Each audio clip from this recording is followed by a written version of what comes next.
Oh, so welcome back. And yeah, on today's topic, this one is actually a very, very, very serious topic. And yeah, I feel like it's not just going to be today's topic. We'll still obviously have a guest to help us analyze this topic. And it says evolving requirements for influencers and podcasters.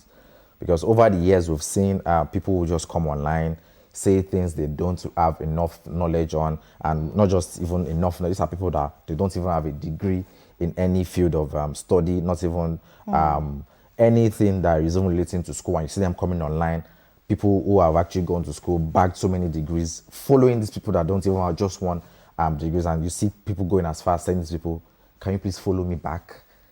Coming from someone that, telling someone that to follow you back, this is someone who doesn't even have any degree. And you that you've bagged like 6, 7 degrees, telling someone like that to follow you back.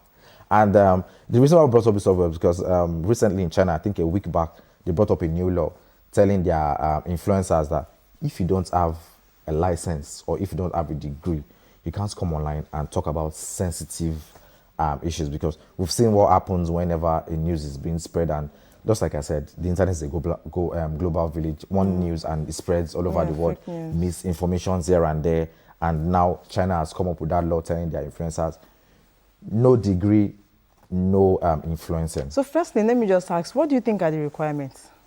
They're actually not too serious. It's just about going to school, get your BSc. Even if you're not going to school, go for courses. Knowledge. Go for courses about influencing. At least just have that degree, knowledge of, I'm well enlightened about sensitive topic, not just you waking up one morning and feel like, just because you have your ring lights, you have your phone, you have your internet, you can just come online and say things you don't have knowledge about. And yeah, a very good example is we see things like this in Nigeria, because one person can just wake up one morning and start saying so and so, and we're not just even talking about ordinary topics, talking about sensitive topics. And I'm wondering how, like, where did you get your information from? And you see bloggers flying these things up and down, and these things have become transactional. And at the end of the day, you say that these topics or these things that were being said, they don't even have a strong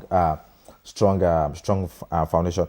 And the reason why I'm actually going to relate is because there's this story of NFF flying around because they said NFF has been collecting some certain money from FIFA, and they've not been putting it into good use. And now NFF have actually come out to say, and now people have been linking it to a stadium that is being built in Kenya, Nairobi, and people are saying that was the same money that FIFA sent to Kenya. And now Kenyans are actually coming out to say this is more like a federal project. Like, this is money that is being pumped from their government to this. So it's a different thing it's a different finance from FIFA. If FIFA was actually going to pump money for this, it's different.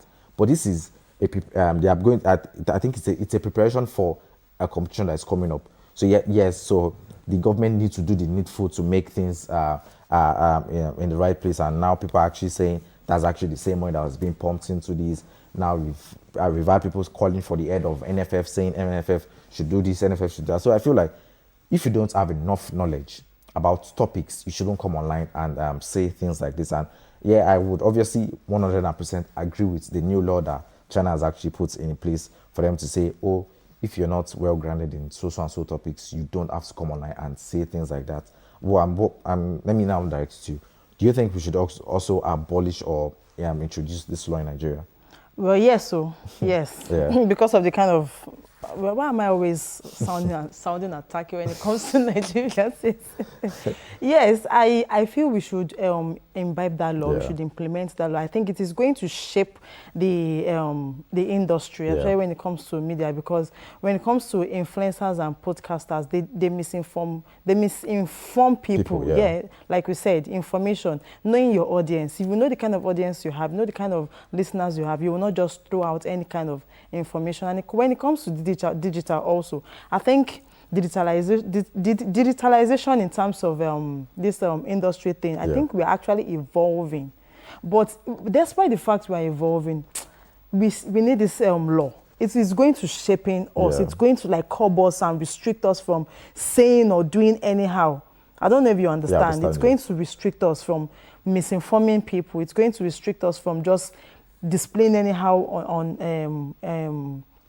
on social media. Yeah, just like what you said is actually very, very true, because we have some influencers here in Nigeria that we don't know if they have a degree. We don't even know if they finished secondary school. And these are people who come online and they'll say things and you're wondering how. Anybody can be an influencer. I can come up tomorrow and just go online and I can be an influencer. And you're wondering how. And these are people. Anybody can come on, and it's not. The sad part about it is that we as citizens, I think, people just go in just one direction.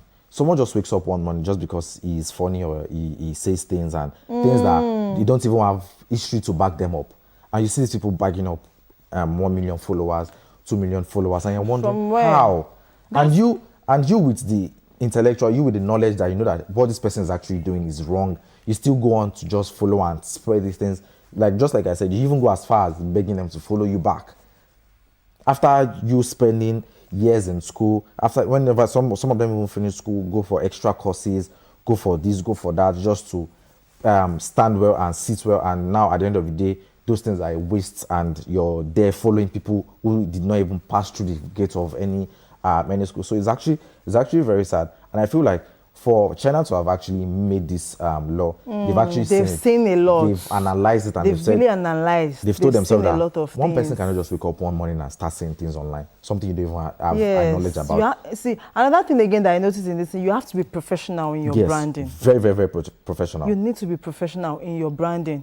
Like, okay, like some people that I know, when it comes to branding, they don't joke with it. When you say branding, branding is yourself, how you sell yourself, how you put yourself. These are people that know what the ethics in podcasting and this thing is. Influencers is. Do you understand? Yeah. When you know how to brand yourself, when you know how to carry yourself, professionalism. Professionally, I mean, you know the ethics in this thing, because one, you have to go for media training. Yes, very important. If we bring this law to Nigeria, it will help most influencers. And before we go, let me just put this, because most of our podcasts is when you listen to what they say on their podcast, is either they are sexualizing or they are talking about things that don't even make sense. And I'm wondering how. That they have their own audience. Excuse me, they have their own audience, but they need to be scrutinized.